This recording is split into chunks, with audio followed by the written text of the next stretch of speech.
What do jet engines, baked Alaska and sustainability have in common? I'm glad you asked. It's material science. I'm Alessandro, I'm a professor at the University of Birmingham, and in this video and activity I'm going to show you how we make clever use of materials to improve the efficiency of jet engines and allow us to travel all over the world. Hi, I'm Alex and I'm going to explain how we can rely on thermal barrier coatings in jet engine turbine blades using ice cream and a blowtorch. So if we imagine this block of ice cream is a jet engine blade, what do you think will happen if we apply a really high temperature? There's only one way to find out. Right.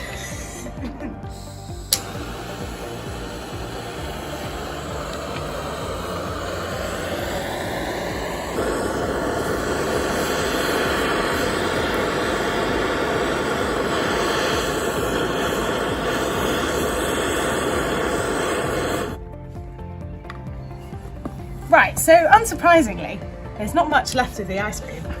It melts at about 0 degrees, but the temperature of the blowtorch raises the temperature of the ice cream by hundreds of degrees, and this is what we would expect our jet engines to be able to withstand. Perhaps we could improve the performance of the ice cream bar by adding a coating. Chocolate is always a delicious combination, but will it help the ice cream to stay frozen? Again, there is only one way to find out. Time for the blowtorch.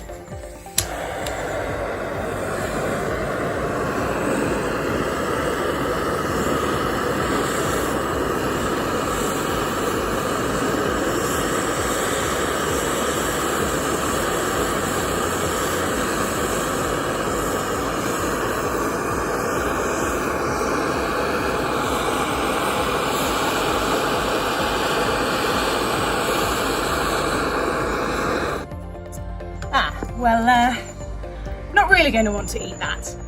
What else could we try? So I thought we want something that maintains its shape. Why not some crisps? Let's see if this protects our ice cream from the heat.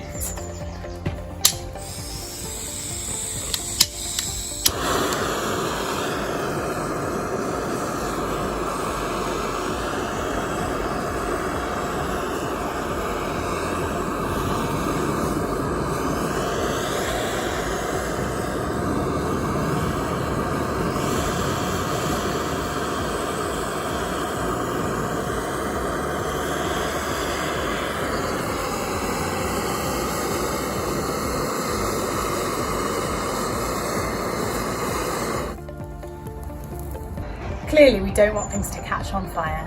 What would a better solution be? We need something that doesn't melt, doesn't catch on fire, and has a low thermal conductivity so it protects our ice cream. I had an idea. We could use meringue. Let's see if this works.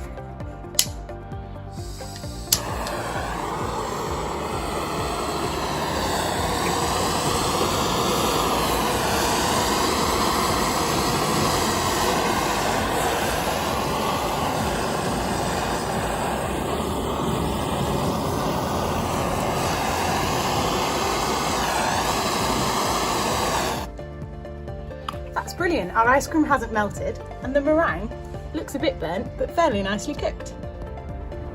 Let's dig into what's actually happening here. So the meringue is acting as the thermal barrier coating, protecting the ice cream as it doesn't conduct heat, it doesn't melt and it doesn't catch on fire when we apply high temperatures. So if we use this baked Alaska to illustrate what's happening, we've got a layer of sponge down here, oh gosh, a layer of ice cream and meringue over the top. So I've placed thermocouples, one in the ice cream here, going to this, and one in the meringue layer at the top, going to that side. So let's see what's happens when we heat the meringue and what's going on with the temperatures.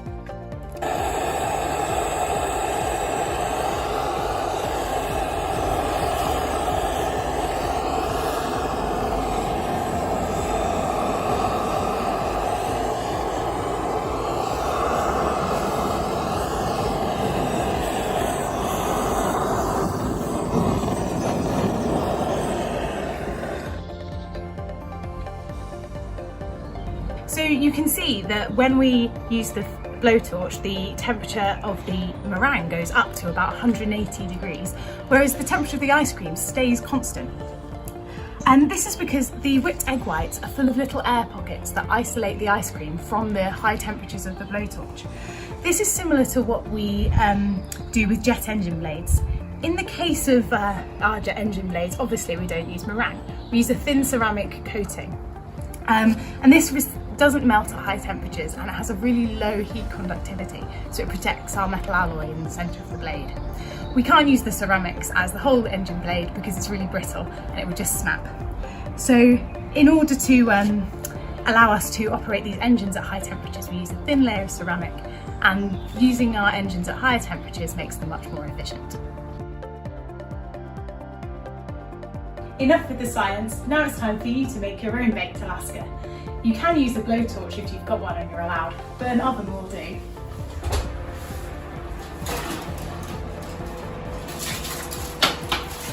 Oh no, the holes are quite big. It looks a lot better from this side.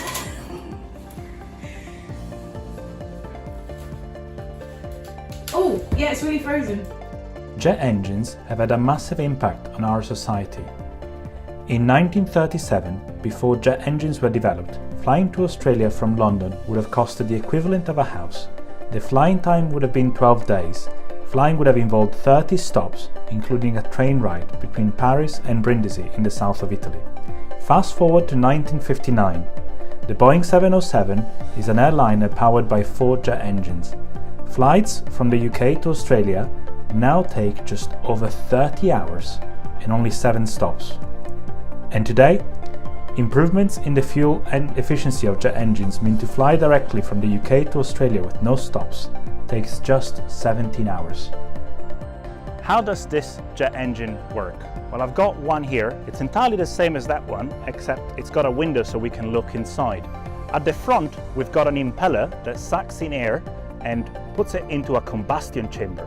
Inside the combustion chamber, air is mixed with fuel and it ignites, and as it raises in temperature, it will expand through the back of the engine, and at the back we've got a row of blades that will start spinning due to that hot air expanding through it, and that back row of blades is a turbine, and it's connected through a shaft to the front impeller. And so the impeller will, as a result, suck in more air, compressing it, and this process will continue continuously until we have fuel. Civil aviation engines are a little bit more complicated than the little toy engine that I've just shown to you, but the principle is very much the same. In civil aviation engines, we normally have a big fan at the front, and that fan spins, and by spinning sucks in a lot of air, and that air being sucked in is what propels the plane forward. Now, most of the air goes actually outside the engine, and a little bit will go through the inner core of the engine here. And as it goes through those subsequent rows of blades that you can see here, it gets compressed to a higher and higher pressure until it reaches the combustion chamber.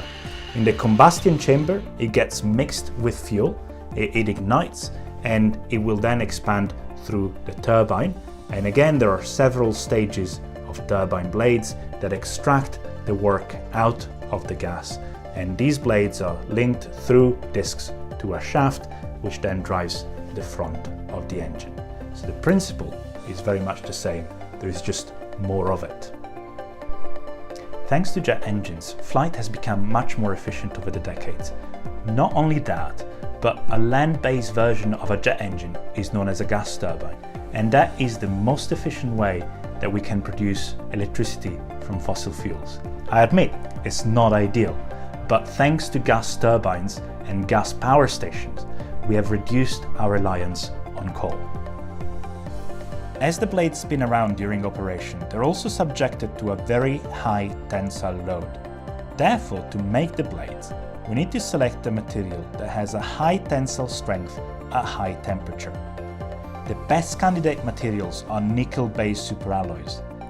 These materials melt at around 1400 degrees C, and they're so strong that we can hang a whole truck off from one single blade. Now, we still have a problem, however. We want the temperature inside these engines to be even higher. This leaves us with hot gases inside the core of the jet engine that are actually at a higher temperature than the melting temperature of the alloys that are used to make the blades. This is a little akin like propelling a boat using a propeller made out of ice and expecting it not to melt.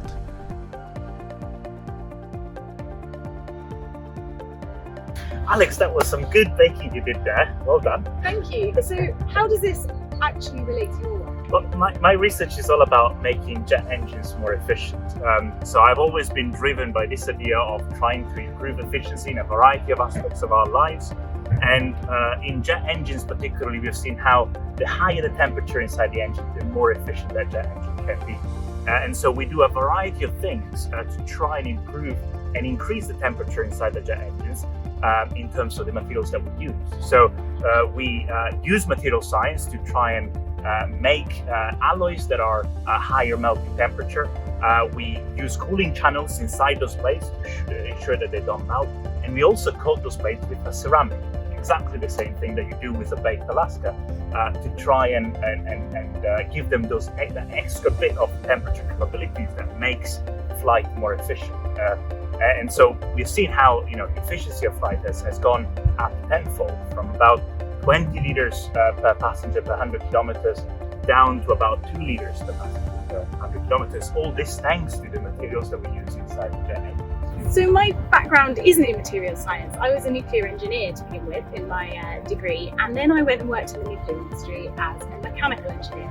And all of the root of all our problems always seem to be materials. So we design things, and they might look like they were going to work. We didn't really understand the materials we were using, and then sometimes things would go wrong. And I thought, the problem is materials, and I wanted to be part of solving these problems. That's excellent. Well, if you're interested or are curious about material science and engineering, I think what you should do is you should go and visit discovermaterials.uk, and you'll find lots and lots of things to help you learn about material science and engineering and the impact that material science and engineering has on the world.